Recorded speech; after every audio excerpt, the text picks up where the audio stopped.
In the vast theater of the Second World War, where oceans became battlegrounds and steel giants carved history with fire, one American destroyer earned a reputation unlike any other A-ship that should have sunk under the weight of relentless assault, but didn't. A vessel that stared death in the face and refused to flinch its name was USS Laffey, DD-724, later known simply as the ship that would not die. But to understand why the world remembers this destroyer with such awe, we must go back to the beginning, to a time when the United States Navy was rapidly evolving, reshaping its fleet to fight a war unlike anything humanity had seen before. By the early 1940s, technology, strategy, and global conflict had grown so intense that every new ship had to be faster, stronger, and more adaptable than the last. And among these ships were destroyers, small in size, but deadly by design. The Laffey wasn't the first ship to carry that name. The original USS Laffey, a Benson-class destroyer, was sunk in 1942 during the naval battle of Guadalcanal. Her loss was tragic, but it also sparked determination within the Navy.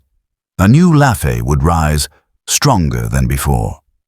And so, in June 1943, at the Bath Iron Works shipyard in Maine, construction began on a new vessel that would carry the legacy forward. This Laffey, DD-724, was part of the Allen M. Sumner-class destroyers, a more advanced and heavily armed series built for both offensive and defensive operations. She stretched 376 feet from bow to stern and could slice through the sea at over 34 knots.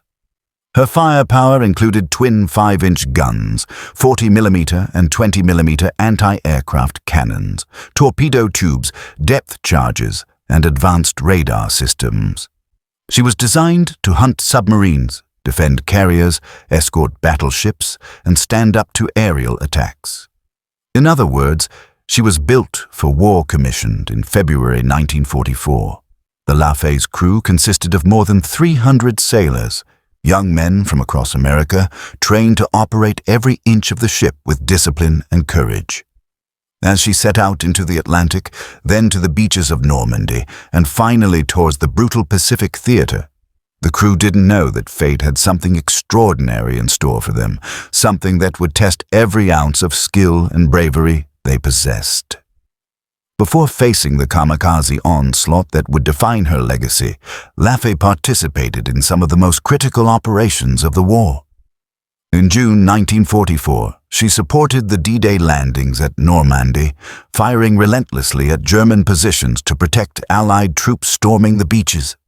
Her gunners worked without rest, their hands raw from handling shells, their bodies trembling from the ship's constant recoil. But they held firm, providing the fire cover needed for the Allies to push inland. After Europe, the war shifted sharply toward the Pacific, where Japan's forces were entrenched across a chain of islands. The United States set its eyes on the Ryukyu Islands, especially Okinawa, a key stepping stone for an eventual invasion of Japan. The closer American forces drew to the Japanese mainland, the more desperate the enemy became.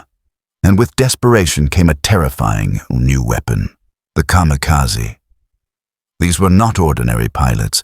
They were men who believed that sacrificing their lives for the emperor would bring honor to their families and salvation to their nation.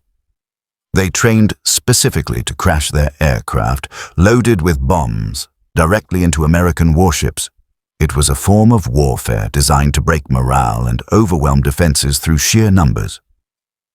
By April 1945, the Kamikaze threat had reached its peak. To defend the invasion forces approaching Okinawa, the U.S. Navy established a line of radar picket stations around the island. These stations acted as early warning posts, detecting incoming Japanese aircraft and guiding American fighters to intercept them.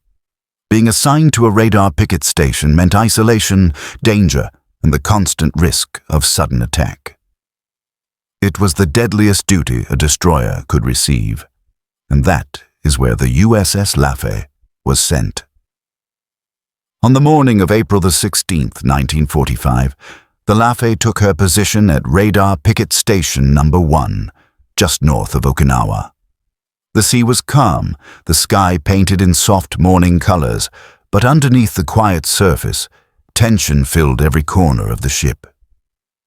The men knew what radar picket duty meant.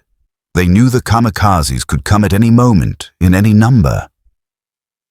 The ship's captain, Lieutenant Commander Frederick Beckton, walked the decks observing his crew. He was respected, experienced, and unshakably calm. The kind of leader who inspired confidence simply by standing in the same room.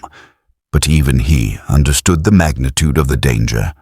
Laffey was not just on the front line. She was the front line. As the morning progressed, radar operators began picking up signals, first faint, then stronger. Little dots appeared across the screens, moving swiftly, converging like a growing storm. The call went out, multiple Japanese aircraft inbound. Many aircraft, possibly dozens. General quarters sounded. Sailors sprinted to their stations. Gun crews armed their weapons. Loaders prepared ammunition belts. And fire control crews calibrated their systems for what was about to become a life-or-death struggle. Adrenaline surged. Hearts pounded. But no one ran. No one hesitated. They had trained for this moment, but no training could truly prepare a man for what they were about to face. The first enemy aircraft appeared on the horizon, a lone scout plane, circling, observing, signaling the main attack force. Then came the roar, engines screaming in the distance, growing louder by the second. One plane became 5, 5 became 10, then 20, then more. The captain's voice cut through the tension. "Stand your ground, keep firing." The sky erupted. The Laffey's guns unleashed a wall of fire, so dense it seemed to tear the air apart. Shell casings clattered across the deck, smoke poured from the barrels, and tracer rounds streaked across the sky like fiery comets. The destroyer vibrated with the force of constant recoil. Her crew had fully engaged the enemy, yet the enemy kept coming. The first kamikaze dove sharply toward the starboard bow. The gunners targeted him with precision bursts. The aircraft burst into flames and spiraled into the sea, but before anyone could breathe, another appeared from the port side, diving low, fast and determined. He hit.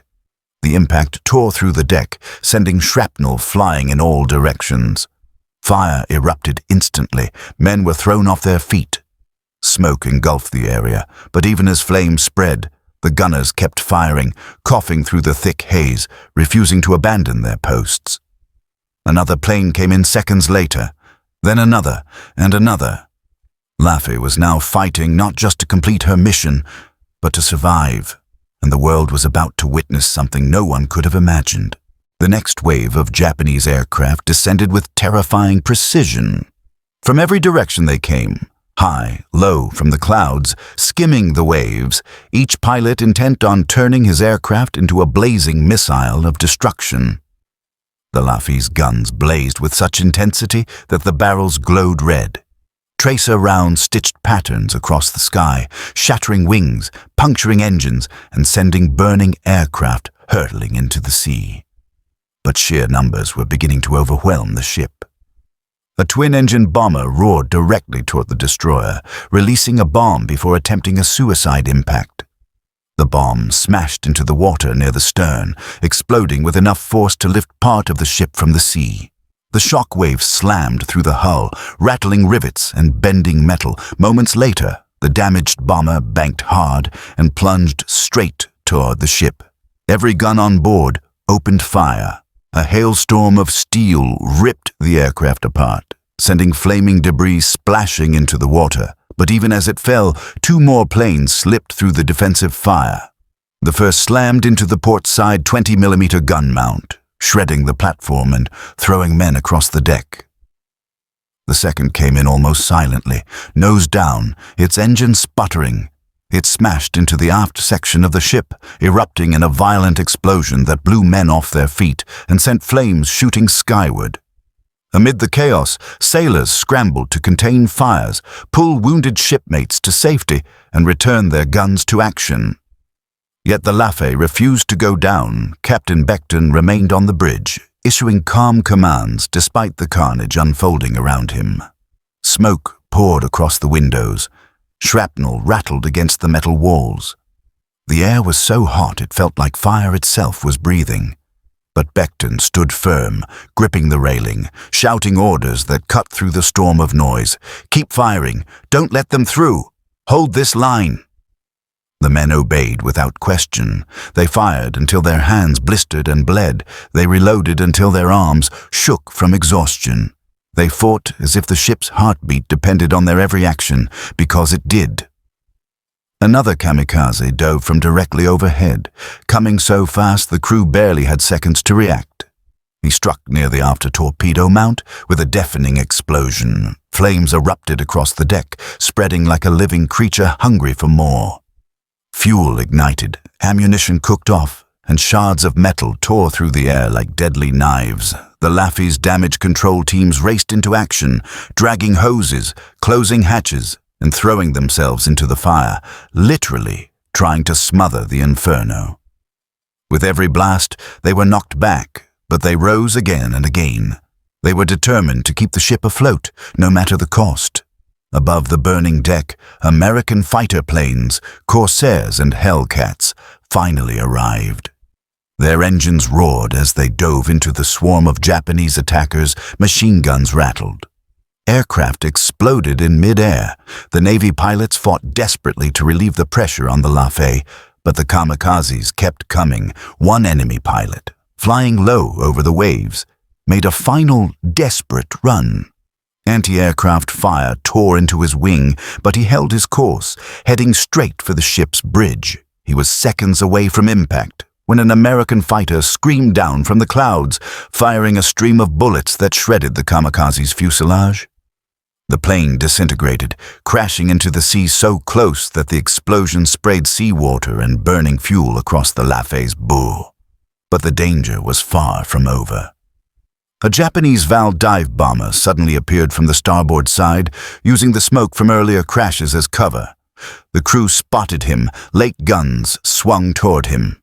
Shells burst in the air around the plane, but he kept coming. He hit the ship directly. The explosion shook the destroyer from bow to stern. The blast tore open deck plates, hurled men through the air, and filled compartments with choking smoke. For a moment, everything was chaos. Fire, screams, darkness, and the deafening roar of war. But even then, the Laffey did not stop fighting. Her gunners, battered and bloodied, crawled back to their stations. Some had to be carried by their shipmates. Others propped themselves against whatever they could find just to stay upright. Yet their hands found the triggers, and once again, the guns thundered. The Japanese continued their assault with unrelenting fury. A Zero fighter swooped down from the port side. A 40mm gun crew fired at point-blank range. The rounds ripped the cockpit apart, and the plane crashed into the sea mere meters from the hull, sending a plume of water and flames skyward. Another bomber approached from astern, releasing a bomb that struck the deck and detonated with a blast so violent that it knocked out the aft gun mounts entirely. Fire engulfed the entire rear section of the ship. Ammunition stored nearby began to explode, sending fiery shards of metal shooting into the sky. The crew had to choose, abandon the aft guns or risk being torn apart. They chose to fight. Men formed a chain, passing buckets of water, dragging hoses over twisted metal, beating flames with anything they could find. Smoke burned their lungs. Heat scorched their skin. Explosion after explosion rocked the deck. But inch by inch, they fought back the inferno. Meanwhile, Japanese pilots circled above, searching for openings, each one hoping to be the one who finally sent the Laffey to the bottom. One kamikaze broke formation and dove steeply from high altitude. The ship's 5-inch guns elevated quickly, firing as rapidly as their crews could manage. Brave warrior, you've come far, but the dark forest is treacherous. Trust your instincts, and remember, the magic lies within your sword. Forge ahead, and let the light guide you. The shells exploded around the attacker, but he pressed on. At the last moment, a direct hit tore the aircraft apart. Burning fragments rained down onto the deck, but the ship survived yet again. Another attacker streaked low across the sea, barely above the waves. He aimed not for the guns, not for the bridge, but for the waterline, for the one place that could truly sink the ship. But as he approached, Laffey's port-side guns unleashed a devastating crossfire. The Zero disintegrated, skipping across the water before sinking beneath the waves. Still, the assault did not end. 13 Kamikaze aircraft had already been shot down, but 7 had struck the ship. 7 explosions, 7 crashes, 7 times the Laffey had been ripped open, yet she remained afloat, defiant, determined. Captain Beckton looked across the burning deck, the twisted metal, the wounded men, and the blackened sky filled with smoke and debris. He knew his ship should be sinking. Any other destroyer would have been torn apart by now. But the Laffey was different. She fought like a living thing, and so did her crew. More radar contacts appeared. More engines roared in the distance. More planes were coming. A massive Judy dive bomber plunged toward the bridge. Every gun capable of firing turned toward it. The 20mm guns rattled. The 40mm cannons thundered, and the 5-inch guns boomed. But the aircraft pushed through the storm of lead-it, hit the Laffey's mast and exploded, tearing the structure apart and sending it crashing onto the deck in a twisted ruin. Communications went down, antennas snapped. The ship's eyes and ears were nearly blinded. But still, the Laffey remained alive. Another plane came screaming down from above, attempting to crash directly into the ship's forward guns. At the last second, a 40mm gun crew, operating half bare-handed because their gloves had burned away, fired a final burst. The rounds struck the bomber's engine, and the aircraft exploded in mid-air. Flaming wreckage slammed onto the deck but did not penetrate the hull. The attack had been going on for more than an hour. 60 minutes of hell, 60 minutes of fire, explosions, chaos, and courage. But time meant nothing now. Only survival mattered. Another Kamikaze dove toward the starboard quarter. The gunners opened fire. The plane wavered, caught flames, but somehow stayed airborne long enough to slam into the side of the ship. The explosion ripped open the hull, tearing a gaping wound in the steel. Water began to rush in. Pumps were overwhelmed.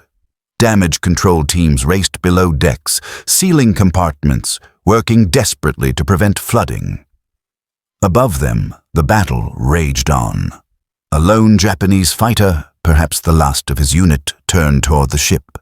Smoke streamed from his wings, holes from American gunfire peppered his fuselage. But he flew on, straight at the Laffey. As he approached, the ship's last operational forward 20mm gun fired a burst that struck the cockpit.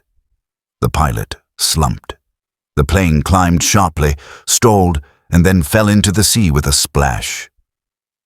For the first time in what felt like a lifetime, the sky began to clear. More American fighters arrived, chasing away the last of the attackers and securing the airspace. The roar of engines faded. The smell of burning fuel lingered. The sea was littered with debris. Smoke drifted from the ship like a funeral shroud. The Kamikaze attack was over, but the true test was just beginning because now the USS Laffey had to survive her wounds. The smoke drifted slowly across the ruined decks as the Laffey's crew emerged from the chaos, bruised, burned, exhausted, but alive. The ship groaned with the weight of her wounds, metal twisted like broken bones, fires still crackling beneath shattered gun mounts, and the sea swelling against the torn hull. Yet the destroyer continued to float, defying every law of nature and every expectation of war. Below deck, damage control teams moved through smoke-filled compartments, sealing off flooding areas and reinforcing buckling bulkheads with anything they could find. Wooden planks, steel plates, even their own bodies as they pushed doors shut against rising water. Heat from fires radiated through the metal, turning corridors into ovens. Men coughed, stumbled, fought for breath, but they pressed on. Their ship needed them on the main deck. Sailors treated the wounded wherever there was space, on scorched planks, against twisted railings, or beside collapsed gun mounts. Some lay silent, eyes closed. Others whispered encouragement to their shipmates. Corpsmen worked rapidly, bandaging burns, stopping bleeding, comforting men who had seen too much in too little time. The Laffey had taken 7 direct hits and countless near misses. Any one of those strikes could have sunk her, but she lived because her crew refused to let her die. Captain Beckton surveyed the damage from the bridge. What remained of it? Glass had shattered, instruments were ruined, and smoke still seeped from the ceiling. But the captain stood tall, soot streaked across his face, fatigue hidden behind determination. He radioed the fleet with a message that became legendary. "We're still here, we can fight." Those words traveled across the American task force, sparking disbelief, then admiration. How could a single destroyer, hammered by kamikazes for more than an hour, still be afloat? How could a ship so torn, so burned, so battered, still have the strength to answer the radio at all? The answer was simple. The Laffey's crew refused to surrender tugboats, and support vessels cautiously approached, unsure if the damaged destroyer would hold together long enough to be towed. Smoke still poured from her rear sections. Craters scarred the deck. Splintered gun barrels pointed uselessly at the sky. But as rescue ships drew closer, they saw something extraordinary. Sailors still at their stations, still alert, still ready to fight if another wave appeared. Slowly, carefully, the Laffey was secured for towing. The ocean washed over her jagged wounds as she began the long journey away from the picket station. Every hour felt fragile. The ship groaned with each swell, as if the sea itself was testing her strength. But she endured. Word of the destroyer's survival began to spread through the fleet, then across the Pacific, and finally back home. Newspapers would later call her many things: miracle ship, unsinkable destroyer, iron courage in wood and steel. But among sailors, she earned a simpler, deeper title: the ship that would not die. When the Laffey finally reached safety, crews from other ships gathered along the docks to watch her arrival. They stood silently as the battered destroyer limped into port, burned, twisted, punctured, but undeniably alive. Some men saluted. Others whispered in disbelief. Few ships in the history of the Navy had ever looked so destroyed, yet remained afloat. Inspection teams counted more than 30 enemy aircraft engaged, 22 shot down or damaged, 7 direct kamikaze hits, 4 bomb strikes, multiple fires, and structural damage severe enough to sink most destroyers within minutes. But the Laffey stayed upright, her keel strong, her spirit unbroken. As repairs began, the crew reflected on what they had endured. They remembered the explosions that shook their bones, the fires that nearly consumed them, the screams of engines diving from the sky, and the moments when survival seemed impossible. Yet through it all, they stood their ground. One crew, one ship, one impossible fight. What kept them alive? Training, courage, leadership, and something more. A bond between men and machine. A belief that if they gave everything they had, the Laffey would give something back. Another minute, another breath, another chance. And she did. The Laffey's survival was not an accident. It was a testament to a crew that refused to quit, a captain who led with calm determination, and a ship built with the grit and engineering of a nation unwilling to surrender. But the story wasn't over yet. Because what the world would soon discover is that the Laffey's legacy would continue long after the fires burned out. Long after the war ended, long after her scars had been patched with steel. Her survival was only the beginning of her legend. When the war finally ended, the USS Laffey returned home, not as an ordinary destroyer, but as a symbol. an icon of survival, courage, and endurance. Her scars told a story etched into steel, a story every sailor wanted to see, touch, and honor. The ship that had faced the impossible and refused to sink now stood as living proof of the strength of those who fought aboard her. In the months after the battle, the Laffey underwent extensive repairs. Her torn decks were rebuilt, her twisted steel replaced, her gun mounts restored, but even with new metal welded onto her frame, the memory of that day, of fire and smoke, of explosions and courage, remained forever embedded in her structure. The crew walked her decks again, quieter now, remembering where friends had fallen, where flames had risen, where death had nearly claimed them all. Many sailors from other ships visited the Laffey during her repair period. They wanted to see the destroyer that had survived 7 kamikaze hits, 4 bomb strikes, and the most intense air assault ever recorded on a single destroyer. They ran their hands along the fresh welds, imagining the chaos that had once raged there. They met the men who had stood between the ship and oblivion, and in every handshake, in every exchanged glance, there was respect, deep, unquestioned respect. After her repairs, the Laffey returned to service. She sailed again, strong and ready, proving that even after the worst horrors of war, she still had more to give. Over the years, she took part in Cold War operations, training exercises, and naval patrols, and though she was no longer under the relentless fire of kamikazes, the spirit that had carried her through that terrible day stayed with her and her crew. Finally, after decades of service, the USS Laffey was retired. But instead of being scrapped or forgotten, she was preserved, because a ship with such a history could never simply disappear. She was moved to Patriots Point in South Carolina, where she remains today as a museum ship. Visitors walk her decks, stand where sailors once fought for their lives, and learn the story of a destroyer that had every reason to sink, but refused children touch the railings. Veterans close their eyes and feel old memories returning. Historians study the design and the battle scars, still faintly visible beneath layers of paint. And every person who steps aboard feels the weight of her legacy, not of steel and machinery, but of courage under fire. The Laffey stands today as more than a warship.